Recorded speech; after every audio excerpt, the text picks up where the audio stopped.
دامت برکاتہم العالیہ۔ بسم اللہ الرحمن الرحیم۔ الحمدللہ رب العالمین، والصلاة والسلام علی سیدنا و مولانا محمد خاتم النبیین و امام المرسلین وعلی آلہ و اصحابہ اجمعین وعلى كل من تبعهم بإحسان إلى يوم الدين۔ اما بعد، حضرات علماء کرام، معزز حاضرین اور میرے عزیز طالب علم ساتھیوں، السلام علیکم ورحمۃ اللہ تعالی وبرکاتہ۔ یہ میرے لیے بہت مسرت کا موقع ہے کہ آج اس مبارک مدرسے میں جو سارے مدارس کی جو ماں ہے، ام المدارس یعنی صفہ، اس کے نام پر قائم ہونے والے اس جامعہ میں اللہ تبارک و تعالیٰ نے حاضری کی توفیق عطا فرمائی، اور مجھے اس بات کی بہت خوشی ہے کہ جہاں تک مجھے یاد ہے، ایک مرتبہ پہلے بھی ایک میری حاضری ہوئی تھی، ایک مرتبہ یا دو مرتبہ، لیکن کئی سالوں کے بعد پھر آج حاضری نصیب ہوئی، اور الحمدللہ اس جامعہ کو ہر اعتبار سے رو بترقی پایا۔ اللہ تبارک و تعالیٰ اپنے فضل و کرم سے اس کو دن دونی رات چوگنی ترقیات ظاہرہ و باطنہ عطا فرمائے۔ میں مولانا قاری حق نواز صاحب دامت برکاتہم اور ان کے قابل فخر فرزند مولانا محمد زبیر حق نواز صاحب کو تہہ دل سے مبارکباد پیش کرتا ہوں کہ ان کی جہد مسلسل سے اللہ تبارک و تعالیٰ نے اس جامعہ کو پاکستان کے نمایاں جامعات میں ایک معزز مقام عطا فرمایا، اور بڑی مسرت کی بات ہے کہ الحمدللہ یہاں کے فضلاء نے اور یہاں کے طلباء نے وفاق المدارس العربیہ کے امتحانات میں نمایاں پوزیشنیں حاصل کیں، اور اس اعتبار سے ہم سب کے لیے یہ قابل فخر جامعہ ہے۔ اللہ تبارک و تعالیٰ اس کو مزید ترقیات عطا فرمائیں، اور جو علم کا اصل مقصود ہے اللہ تبارک و تعالیٰ اس جامعہ کے ذریعے وہ حاصل فرمائیں اور اس کی توفیق عطا فرمائیں، اور یہاں سے اللہ والے علماء پیدا ہوں۔ علماء بہت ہوتے ہیں، لیکن ہمیں علم سے زیادہ اللہ جل جلالہ سے خاص تعلق رکھنے والوں کی ضرورت ہے، جن کا ہر قول و فعل، جن کا ہر قدم اللہ جل جلالہ کی رضا کے خاطر ہو۔ تو امید ہے کہ انشاءاللہ یہاں کے فضلاء اس میدان کے اندر نہ صرف علمی بلکہ روحانی اور تعلق مع اللہ کی دولت سے فیضیاب ہوں گے، اور اپنی تعلیمات سے انشاءاللہ دنیا کو منور کریں گے۔ اس وقت مجھ سے فرمائش کی گئی ہے کہ میں صحیح بخاری کے آخری باب کی کچھ تشریح آپ حضرات کی خدمت میں پیش کروں۔ عزیز طالب علم نے یہ باب اور اس کی حدیث اسناد مسلسل کے ساتھ ہمارے سامنے پڑھی ہے، اور یہ آخری باب ہے امام بخاری رحمۃ اللہ علیہ کی صحیح کا۔ اگر اس کی مکمل تشریح اول سے آخر تک کی جائے اور اس کے پس منظر میں جو مسائل ہیں ان پر گفتگو کی جائے تو بہت طویل وقت چاہیے، لیکن ان میں سے میں 2-3 نکات کی طرف آپ حضرات کی توجہ مبذول کرانا چاہتا ہوں۔ پہلی بات یہ ہے کہ یہ باب امام بخاری کے کتاب کے آخری حصے کی، یعنی کتاب التوحید کا ایک حصہ ہے، اور یہ امام بخاری رحمۃ اللہ علیہ کا ایک نرالا اسلوب ہے کہ عام طور سے جو کتابیں حدیث کی آپ نے پڑھی ہوں گی اور پڑھتے رہے ہیں، وہ آ کر عموماً کتاب المناقب پر ختم ہوتی ہیں، یا کسی نے کوئی اور موضوع اختیار کیا ہے۔ امام بخاری رحمۃ اللہ علیہ نے یہ ایک عجیب اسلوب اختیار فرمایا کہ کتاب الایمان شروع میں آئی تھی، بظاہر توحید کا تعلق کتاب الایمان سے تھا، لیکن امام بخاری رحمۃ اللہ علیہ نے کتاب الایمان الگ ذکر کی اور آخر میں خاتمہ کتاب التوحید پر کیا۔ یہ حضرات شراح حدیث نے اس کی ایک وجہ تو یہ بتائی ہے کہ توحید جو ہے وہ لا الہ الا اللہ کا عنوان ہے، لا الہ الا اللہ کا، اور نبی کریم سرور دو عالم صلی اللہ علیہ وسلم کا یہ ارشاد ہے کہ من کان آخر کلامہ لا الہ الا اللہ دخل الجنہ، کہ اس کا آخری کلام، اپنی زندگی کا آخری کلام کلمہ لا الہ الا اللہ ہو، وہ جنت میں داخل ہوتا ہے۔ تو حضرات محدثین نے یہ فرمایا، شراح حدیث نے، کہ امام بخاری نے کتاب التوحید اس لیے آخر میں کی تاکہ آخر کلامہ لا الہ الا اللہ کی فضیلت میں داخل ہو جائے۔ لیکن اس کی ایک وجہ اور بھی ہے، اور وہ یہ کہ ایمان جو ہے وہ در حقیقت ایک طرف اللہ جل جلالہ اور نبی کریم سرور دو عالم صلی اللہ علیہ وسلم کی تعلیمات کا مجموعہ ہے جن کی اطاعت واجب ہے، اور دوسری طرف ایمان ہی کا تقاضا یہ ہے کہ جو تعلیمات یا جو عقائد اسلام کے خلاف ہوں ان سے بھی انسان براءت کا اظہار کرے۔ لا الہ الا اللہ، لا الہ میں نفی ہے تمام معبودوں کی، اور الا اللہ میں اس بات ہے صرف اللہ جل جلالہ کے معبود ہونے کا۔ تو ایمان صرف اس بات کا نام نہیں ہے بلکہ نفی کا بھی نام ہے۔ نفی یہ کہ جو غلط عقائد ہیں ان سے انسان براءت کا اظہار کرے۔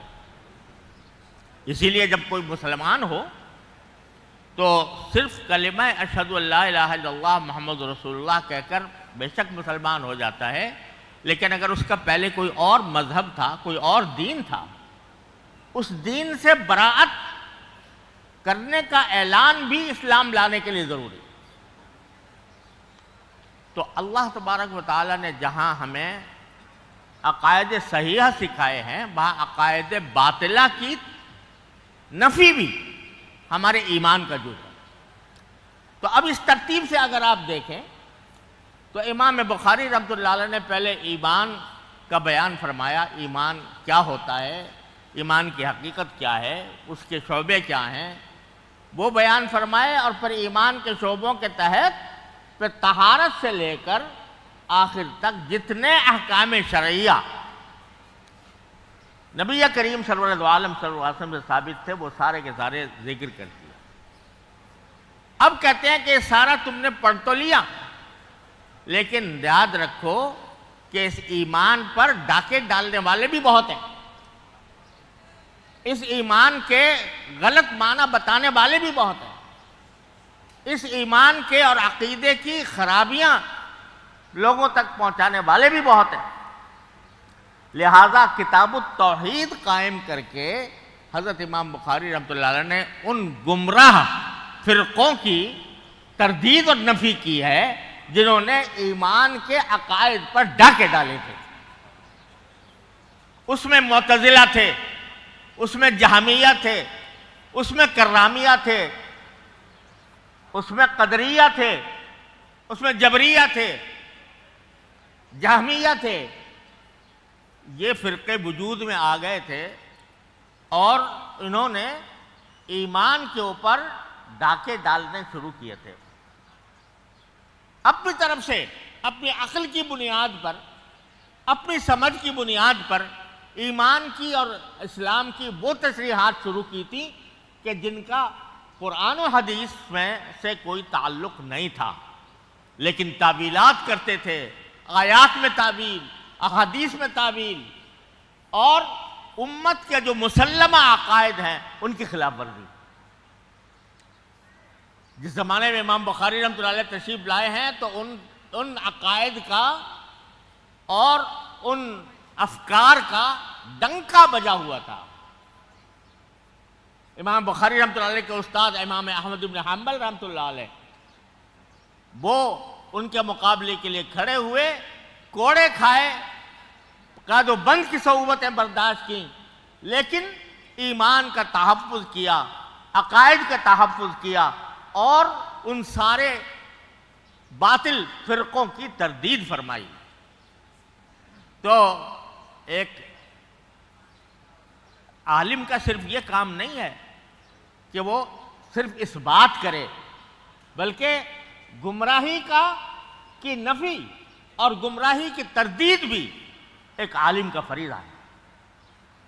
لیکن میں جو بات کہنا چاہتا ہوں اس میں جس زمانے کی یہ بات ہے امام احمد بن حنبل کی، ڈنکا بجا ہوا تھا معتزلہ کا، جہمیہ کا، اور یہاں تک کہ جو حکومت تھی وہ ان کے دام میں آ گئی تھی اور حکومت معتزلہ کے قائم ہو گئی تھی، اور جو آدمی صحیح عقیدے کا اظہار کرے اس کے لیے اس کے اوپر کوڑے برسائے جاتے تھے۔ حضرت امام احمد بن حنبل رحمۃ اللہ علیہ پر 17 کوڑے لگائے گئے، اور وہ کوڑا ایسا تھا، مورخین نے لکھا ہے کہ ایک کوڑا ایسا تھا کہ اگر ایک کوڑا کسی ہاتھی کے اوپر مار دیا جائے وہ بھی لگ جاتا تھا، ایسے کوڑے برسائے گئے 17، اور انہوں نے اس کو برداشت کیا، انہوں نے جیل کاٹی اور اس کو برداشت کر کے ان کا مقابلہ کیا۔ ڈنکا ایسا بجا ہوا تھا کہ علی بن مدینی جیسا محدث جو امام بخاری کے استاد ہیں وہ چھپ کر بیٹھ گئے تھے، اور ان سے کوئی کہتا تھا کہ آپ اسی طرح علانیہ جائیں جیسے کہ امام احمد بن حنبل اپنے عقائد کا اعلان کرتے ہیں، اس طرح آپ بھی جا کر تردید کریں، تو فرماتے تھے بھائی میں کوڑوں کا تحمل نہیں کر سکتا، تو اس لیے چھپ کر بیٹھ، امام بخاری کا استاد، لیکن یہ چھپ کر اس لیے بیٹھ گئے تھے کہ کم از کم کہیں باہر نکلوں گا تو کوئی سوال ہوگا، اور سوال کرنے کے نتیجے میں اگر حق کا اظہار کروں گا تو میرے لیے کوڑے ہیں، اور اگر میں حق کا اظہار نہیں کروں گا تو باطل کا ساتھ دے رہا ہوں گا، اس لیے بیٹھ گئے تھے۔ علی بن مدینی جیسا انسان جس کے بارے میں محدثین فرماتے ہیں کہ ان کے ایک درس میں صرف ایک درس میں 6000 دباتیں شمار کی گئیں جو قلم سے لکھنے والے تھے طلبہ، ان کی سنی ہوئی حدیث ہے 6000 دباتیں ان کے درس میں. تو ان کو بھی، لیکن اتنا ضرور ہوا کہ انہوں نے کوئی بات ایسی نہیں کی جو حق کے خلاف ہو، صرف یہ کہ بالکل حق کا اظہار کیا کہ میں اتنا برداشت نہیں کر سکتا. اتنا ڈنکا بجا ہوا تھا ان عقائد کا اور ان نظریات کا اور عقل کے نام پر اور تجدید کے نام پر. وہ اپنے آپ کو اہل التوحید کہتے تھے، اصحاب التوحید انہوں نے اپنا نام رکھا ہوا، ڈنکا بجا ہوا تھا. آج بتاؤ کہاں ہے معتزلہ، کہاں ہے جہمیہ، کہاں ہے کرامیہ؟ کون ہے جو ان کے عقائد کے آج یا ان کی باتوں کی تصدیق کرے یا اس کے دل پر اس کے دلائل کا اثر پڑے؟ کوئی ہے؟ سب فنا ہو گئے، تاریخ کا حصہ بن گئے. کوئی ان کے جاننے والا نہیں، ان کا ماننے والا نہیں. تو میرے بھائیوں، کہنا یہ تھا کہ دین وہ ہے جو نبی کریم سرور دو عالم صلی اللہ علیہ وسلم فرمایا ما انا علیہ و اصحابی، یہ ہے دین. اس دین کے خلاف زمانے کی تبدیلیوں سے مختلف افکار، مختلف نظریات، مختلف فرقے پیدا ہوتے رہے. ایک زمانے تک ان کا ڈنکا بجا، ایک زمانے تک ان کے افکار جو ہیں دنیا کے دلوں پر مسلط ہوئے، اور یہ سمجھ میں آتا تھا کہ بھائی دیکھو جتنی نئی نسل ہے وہ ساری ان کے پیچھے جا رہی ہے، سب ان کے پیچھے بھاگ رہے ہیں. اور اس واسطے علماء حق ہیں یا جو متقدمین کے نام لیوا ہیں، جو سلف صالحین کے پیروکار ہیں، ان کو کچھ اپنے اندر تبدیلی پیدا کرنی چاہیے تاکہ ان نئے افکار کا کچھ مقابلہ کر سکیں. اگر وہ حضرات امام احمد بن حنبل اور امام بخاری انہوں نے اگر اس دباؤ میں آ کر اگر کوئی ادنا شوشہ بھی بدل دیا ہوتا تو آج دین اس صورت میں محسوس نہ ہوتا. تو ہر دور میں ایسے لوگ پیدا ہوتے ہیں اور ان کا ڈنکا بجتا ہے. ان کے بارے میں کہا جاتا ہے بھئی بڑے مؤثر، ان کا کلام بڑا مؤثر ہے، لوگ ان کے پیچھے چل رہے ہیں. لوگ کہا جاتا ہے کہ یہ نئے افکار لے کر آئے ہیں اور نئے نظریات لے کر آئے ہیں، اور ان کے پیچھے چلنے والوں کی ایک فوج ہے جو ان کے پیچھے چل رہی ہے، اور یہ بیچارے پرانے لوگ سلف صالحین کے پیروکار یہ پیچھے رہ گئے ہیں اور وہ آگے بڑھ گئے ہیں. میرے بھائیوں، وہ جتنے آگے بڑھنے والے ہیں وہ بھی اسی طرح تاریخ کا حصہ بننے والے ہیں جیسے معتزلہ اور جہمیہ بنے تھے. لہذا کبھی اس بات سے مرعوب نہ ہونا کہ فلاں نظریہ جو ہے اس کا بڑا چرچا ہے، فلاں نظریہ بڑا پھیل رہا ہے، نوجوان نسل اس کی طرف جا رہی ہے، اس کے باتوں کے اندر بڑی تاثیر ہے. اس بات سے کبھی مرعوب نہ ہونا. یہ سارے نظریات، سارے افکار جو مان علیہ و اصحابی کے خلاف ہے، سب مٹنے والے ہیں. ایک دن وہ بھی تاریخ کا حصہ بنیں گے جس طرح معتزلہ اور جہمیہ بن گئے. تو اس واسطے میں اس کتاب التوحید کو میں ایک سبق کے طور پر پڑھتا ہوں، سبق کے طور پر پڑھتا ہوں کہ دیکھو یہ سارے تھے، کہاں گئے؟ آج بھی ہمارے سامنے کیسے نظریات ہیں، کیسے افکار ہیں، کیسے لوگ آ رہے ہیں، نئی نئی باتیں کر رہے ہیں. بھائی اس میں بڑی جدت ہے، اس کے بیان میں بڑی جدت ہے، اس کے بیان میں بڑی تاثیر ہے، اس کی تحریر میں بڑی جان ہے. یہ لوگ جو ہیں وہ اس کے پیچھے چل رہے ہیں.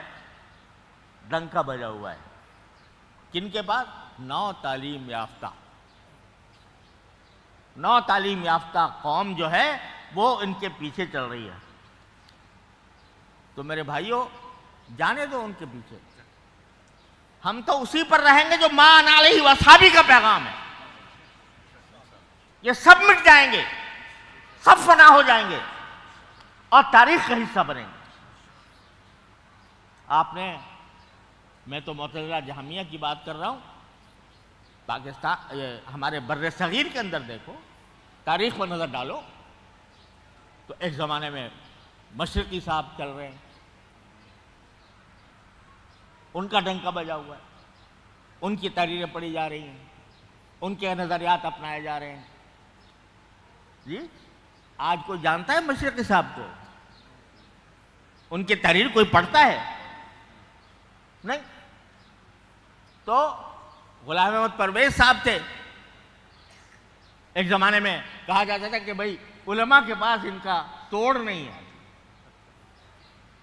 سوائے کفر کے فتوے. لیکن آج دیکھو کوئی پڑھتا ہے غلام احمد پرویز کی کتابیں؟ وہ کباڑیوں کے یہاں بک رہی ہیں. تو میرے بھائیوں, اپنے آپ کو ما انا علیہ واصحابی کا پیغام دینے والا بنو, اور کسی بھی ادھر ادھر کی تحریکوں سے, ادھر ادھر کے نظریات سے یہ نہ سمجھنا کہ اسلام میں آج ترمیم کی ضرورت پیش آ گئی ہے, اسلام کے ہمیں اپنے سلف صالحین کے طریقے سے بدلنے کی ضرورت پیش آ گئی ہے. کبھی دماغ میں یہ خیال نہ لانا. ان کا یہ جو پڑھائی جاتی ہے نا, لوگ کہتے ہیں بھائی معتزلہ کو اب کیا پڑھیں اور جہمیہ کو کیا پڑھیں. تو میں تو کہتا ہوں پڑھو, تاکہ پتہ چلے کہ کون کیا تھا اور کیا ہو گیا. تو ایک بات تو مجھے یہ کہنی تھی کتاب التوحید کے بارے میں. دوسری بات یہ کہ امام بخاری رحمۃ اللہ علیہ نے اپنی اس کتاب کو, اصل تو مقصود معتزلہ کی تردید ہی تھی, لیکن جو حدیث لائے یا جو باب لائے یا جس آیت سے آغاز فرمایا وہ وزن اعمال کی. کیا کہ وَنَضَعُ الْمَوَازِينَ الْقِسْطَ لِيَوْمِ الْقِيَامَةِ فَلَا تُظْلَمُ نَفْسٌ شَيْئًا. قیامت کے دن ہم ترازویں سامنے رکھیں گے. کون سی ترازویں؟ القسط, جو سراپا انصاف ہوں گی. قیامت کے دن ہم رکھیں گے. فَلَا تُظْلَمُ نَفْسٌ شَيْئًا, تو کسی انسان پر کوئی ظلم نہیں ہوگا. سب کے اعمال نامے دیکھ لیے جائیں گے اور اس وقت سب کو پتہ چل جائے گا کہ کون کتنے پانی میں ہے. اللہ تعالیٰ اپنے علم سے بھی فیصلہ کر سکتے تھے. اللہ تعالیٰ کو معلوم ہے کس کا کیا عمل ہے, تو اس کے مطابق فیصلہ کر سکتے تھے. لیکن سنت یہ بتا دی کہ انصاف صرف وہ نہیں ہے جو انصاف کیا جائے, بلکہ انصاف نظر بھی آنا چاہیے. لہذا موازین ترازویں قائم ہوں, اس میں وزن کیا جائے گا.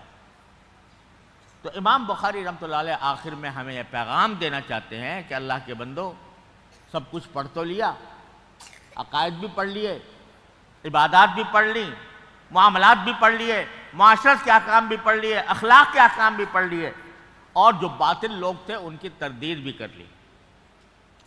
لیکن اب دیکھنا یہ ہے ہر ایک آدمی کو کہ جب اس کا نام اعمال پیش ہوگا اور ترازویں قائم ہوں گی, اس میں جب تمہارا عمل کتنا وزن رکھے. صرف اتنی بات نہیں کہ لمبی چوڑی تحقیقات کر لیں, لمبی چوڑی تحقیقات کے ذریعے علوم کے دریا بہا دیے, سب کچھ بہا دیے, لیکن جب تک وزن نہ ہو کسی عمل میں, اس وقت تک اس عمل کا کوئی فائدہ نہیں. بڑے بڑے علم و معرفت کے دریا بہا دیے کسی نے, لیکن طبیعت میں اخلاص نہیں ہے. اللہ بچائے. شہرت کی آرزو ہے, حب جاہ ہے, تو سارے علم و تحقیق کے جو دریا بہائے وہ میزان عمل میں ایک مکھی کے پر کے برابر بھی وزن نہیں رکھتے. لیکن چھوٹا سا عمل ہے اور اخلاص کے ساتھ ہے, راستے سے کانٹا ہٹا دیا اخلاص کے ساتھ، ایک کتے کو پانی پلا دیا اخلاص کے ساتھ، چھوٹا سا عمل لیکن اتنا بڑا وزن اس کا اخلاص کی طرف. تو وزن پیدا ہوتا ہے اخلاص سے.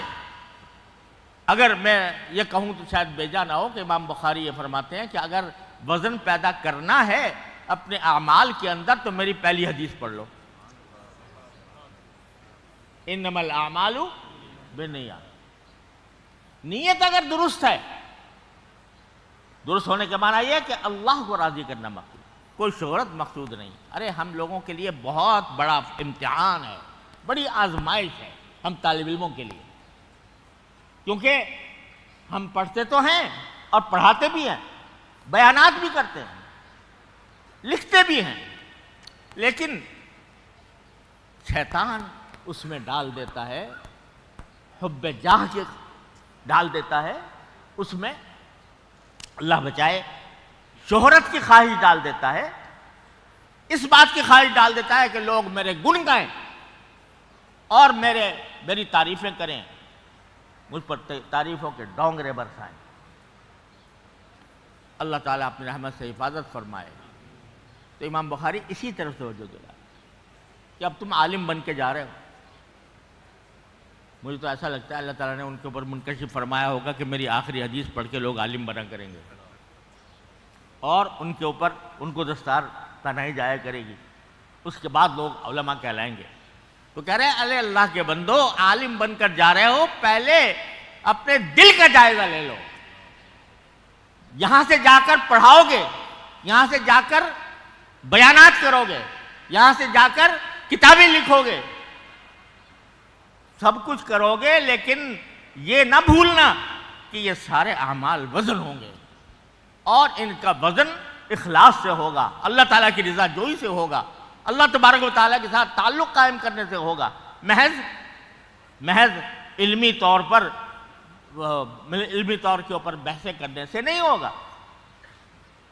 اس لیے دوسرا نقطہ یہ ہے کہ یہ امام بخاری کا پیغام ہے، اور یہ پیغام اگر دیکھا جائے تو ساری کتاب پر بھاری ہے، اس لیے کہ سب کچھ کر رہا ہے آدمی، نماز بھی پڑھ رہا ہے، روزے بھی رکھ رہا ہے، حج بھی کر رہا ہے، زکوٰۃ بھی دے رہا ہے، دعوت بھی کر رہا ہے، تبلیغ بھی کر رہا ہے، جہاد بھی کر رہا ہے، لیکن اللہ بچائے اخلاص نہیں تو کچھ بھی نہیں. اس لیے وزن اعمال کی امام بخاری نے یہاں پر اس کے لیے باب قائم کیا. پھر عجیب بات ہے، آگے امام بخاری فرماتے ہیں کہ وَأَنَّ أَعْمَالَ وَبَنِي آدَمَ وَقَوْلَهُمْ يُوزَنُ، اعمال بھی تولے جائیں گے اور قول بھی تولا جائے گا. تو مولویوں، تم مولوی بن کے جا رہے ہو تو تمہارے اعمال بھی تلیں گے اور تمہارے اقوال بھی تلیں گے. قول زبان سے نکلنے والا یہ بھی تلے گا. تو اب تمہاری یہ نہیں ہے کہ جو بات منہ میں آیا نکال دی،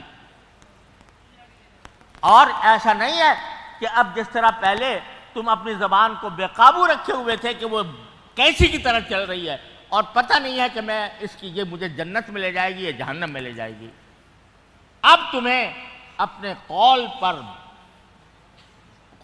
پہرا بٹھانا ہوگا کہ جو میں قول کہہ رہا ہوں یہ مجھے جنت میں لے جانے والا ہے یا جہنم میں لے جانے والا ہے. حضرت امام شافعی رحمۃ اللہ علیہ فرماتے ہیں، سے کسی نے پوچھا کہ حضرت ہم جب کبھی آپ سے کوئی بات پوچھتے ہیں یا کوئی سوال کرتے ہیں تو ہم نے دیکھا تھوڑی دیر آپ خاموش ہوتے ہیں پھر جواب دیتے ہیں. خاموش ہو کے کیا کرتے ہیں آپ؟ تو فرمایا کہ میں تھوڑی دیر خاموش ہو کر اپنے آپ کو جنت اور جہنم پر پیش کرتا ہوں. یعنی یہ سوچتا ہوں کہ میں جو جواب دینے جا رہا ہوں یہ مجھے جنت میں لے جانے والا ہے یا جہنم میں لے جانے والا ہے.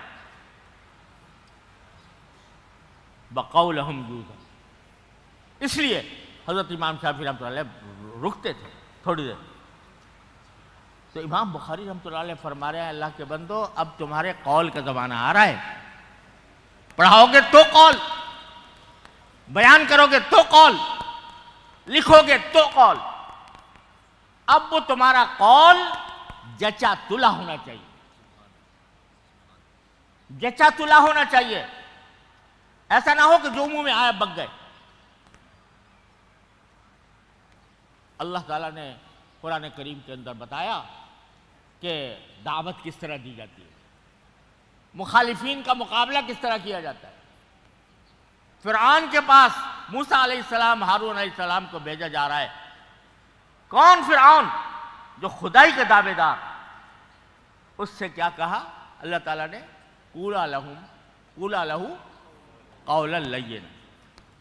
میرے والد ماجد رحمۃ اللہ علیہ فرمایا کرتے تھے، اللہ تعالیٰ ان کے درجات بلند فرمائے، کہ آج تم موسیٰ علیہ السلام سے بڑے مصلح نہیں ہو سکتے، اور تمہارا مخالف فرعون سے بڑا گمراہ نہیں ہو سکتا. اور اس کے بارے میں کہا جا رہا ہے کہ ان سے جا کے بات کرو تو نرمی سے کرنا. کیوں کہ نرمی سے کرنا؟ لعلہ یتذکر او یخشی، شاید وہ نصیحت مان لے، شاید وہ اس کے دل میں خدا کا خوف پیدا ہو جائے. حالانکہ اللہ تبارک و تعالیٰ کے تو علم ازلی میں تھا کہ ایمان لانے والا نہیں ہے، یہ نصیحت قبول نہیں کرے گا، اس کے دل میں خدا کا خوف بھی نہیں آئے گا. اللہ تعالیٰ جانتے تھے، لیکن یہ فرمایا لعلہ یتذکر و یخشی کہ ایک داعی کے دل میں، ایک مبلغ کے دل میں یہ امید ہونی چاہیے کہ میں جو بات کہہ رہا ہوں یہ شاید اس کے دل میں اتر جائے. اس انداز سے کہنی چاہیے، اس امید کے ساتھ کہنی چاہیے. لعلہ یتذکر و یخشی. آج دیکھو ہماری زبانیں کس طرح چل رہی ہیں. کوئی ذرا سا مخالف ہو اور اس کے بارے میں کس طرح زبانیں دراز ہوتی ہیں، کس طرح اس کی تذلیل کی جاتی ہے، کس طرح اس کی تحقیر کی جاتی ہے. یہ کوئی پیغمبرانہ دعوت نہیں ہے، یہ نفسانی دعوت ہے. یہ نفسانی دعوت ہے. پیغمبر تو وہ ہے جسے کہا جا رہا ہے کہ یا قوم انا نراک فی صفاحۃ وانا لنظنک من الکاذبین. پیغمبر سے کہا جا رہا ہے کہ تمہیں ہم بیوقوف جانتے ہیں اور جھوٹے ہو تم. آج کا آدمی ہو تو کہتا ہے تو بیوقوف، تیرا باپ بیوقوف، تیرا دادا بیوقوف. لیکن پیغمبر کیا کہتا ہے؟ یا قوم لیس بی صفاحۃ ولکنی رسول من رب العالمین. تو قولہم یوزن. اب تم جا رہے ہو مولوی بن کر، عالم بن کر، تو تمہارے قول کو وزن کیا جائے گا. تو بولنے سے پہلے خود جانچ لیا کرو، بولنے سے پہلے خود وزن کر لیا کرو کہ باقی میں جو بات کہنے جا رہا ہوں وہ نامہ اعمال میں وزن رکھے گی یا اس کا وزن ہلکا ہوگا، منخفت موازینوں میں داخل ہو جائے گا. وقولہم یوزن. تو دوسری بات بھائی یہ ہے، دوسری بات جو میں عرض کرنا چاہ رہا تھا، اللہ تعالیٰ ہم سب کو اس پہ عمل کی توفیق عطا فرمائے. پھر آگے جو حدیث روایت فرمائی، کلمتان حبیبتان للرحمن خفیفتان علی اللسان ثقیلتان فی المیزان. یہ حدیث میں سبحان اللہ و بحمدہ سبحان اللہ العظیم کو فرمایا کہ دو کلمے ایسے ہیں جو رحمان کو محبوب ہیں، میزان عمل میں زبان پر ہلکے ہیں اور میزان عمل میں بھاری ہیں. اس سے جو سبق مل رہا ہے وہ یہ کہ زبان پر ہلکا ہونا یا زبان پر بھاری ہونا، اس سے فرق نہیں پڑتا. زبان پر ہلکا ہو کیا معنی کہ زبان آدمی کی وہ جوشیلی ہو اور زبان ایسی ہو کہ جس کی طرف طبیعت مائل ہوتی ہو، جن الفاظ کی طرف طبیعت مائل ہوتی ہو. خفیفتان علی اللسان تو وہ ثقیل ہو. لیکن اگر اس میں اخلاص کا وزن نہیں ہے تو وہ ہلکا ہے. اور ایک چھوٹا سا کلمہ ہے سبحان اللہ و بحمدہ سبحان اللہ العظیم، چھوٹا سا ہے، زبان کے اوپر ہلکا ہے، لیکن میزان عمل میں اس کا وزن بہت زیادہ ہے اگر بندہ اخلاص کے ساتھ اس کو پڑھے. سبحان اللہ و بحمدہ سبحان اللہ العظیم. اور یہ کلمہ ایسا ہے اللہ تبارک و تعالی ہمیں اس کا مطلب بھی سمجھنے کی توفیق عطا فرمائے. اور حدیث میں آتا ہے کہ جو بندہ دن میں 100 مرتبہ یہ کلمہ پڑھے تو اس کے گناہ اگر پہاڑ کے برابر بھی ہوں تو اللہ تعالیٰ اس کو مغفرت فرما دے. چھوٹا سا کلمہ ہے لیکن اتنا بڑا وزن ہے اس کا. اور اگر دیکھا جائے تو اس میں جو خاصیت ہے وہ یہ ہے کہ سبحان اللہ و بحمدہ کے معنی ہے کہ میں اللہ تعالیٰ کی تنزیہ بھی کرتا ہوں. اللہ تعالیٰ ہر عیب سے پاک ہے.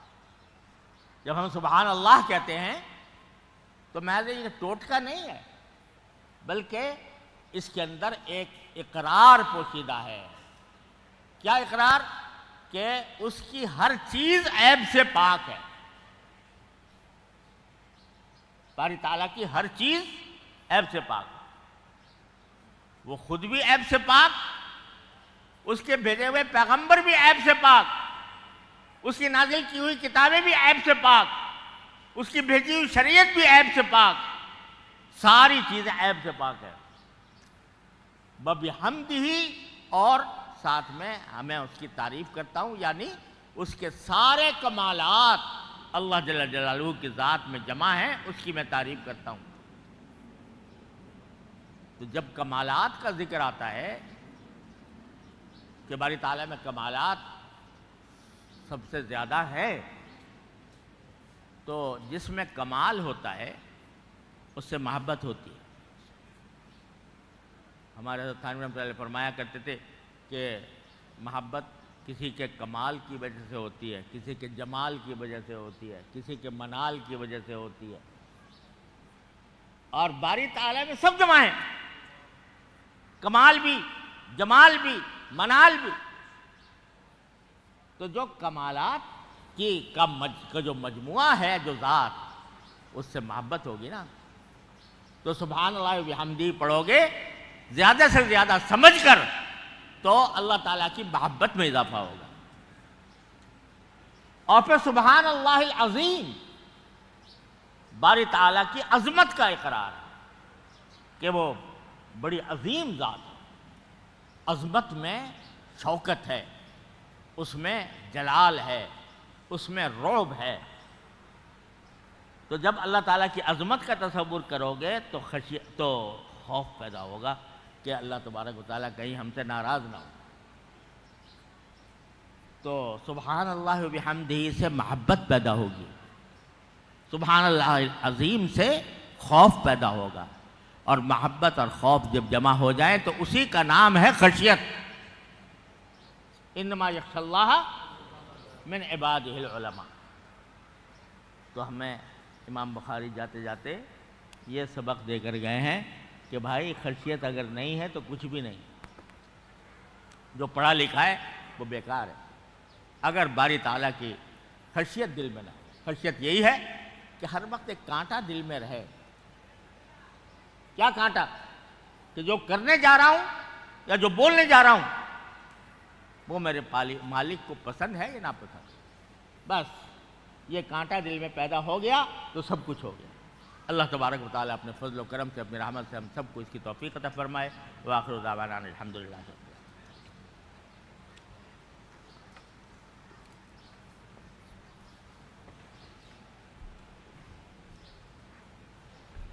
اب حضرت والا دامت برکاتہم العالیہ سے ایک درخواست یہ ہے کہ وہ یہاں کے اساتذہ کرام نے بھی اجتماعی طور پر یہ درخواست کی ہے اور طلباء کی بھی یہ چاہت ہے کہ حضرت اجازت حدیث عطا فرمائیں گے.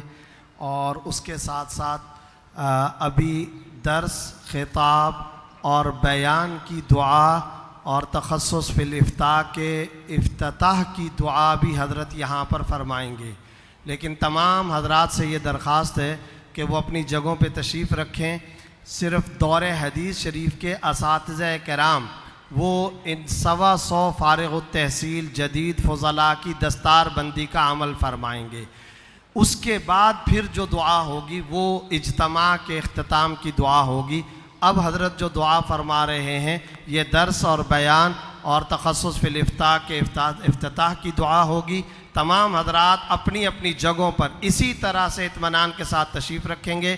حضرت دارالحدیث کے اندر جا کر کے تخصص فی الافتاء کی تختی کی نقاب کشائی فرمائیں گے، اور یہاں دور حدیث کے اساتذہ کرام، طلباء اور جدید فضلاء کی دستار بندی کا عمل فرمائیں گے۔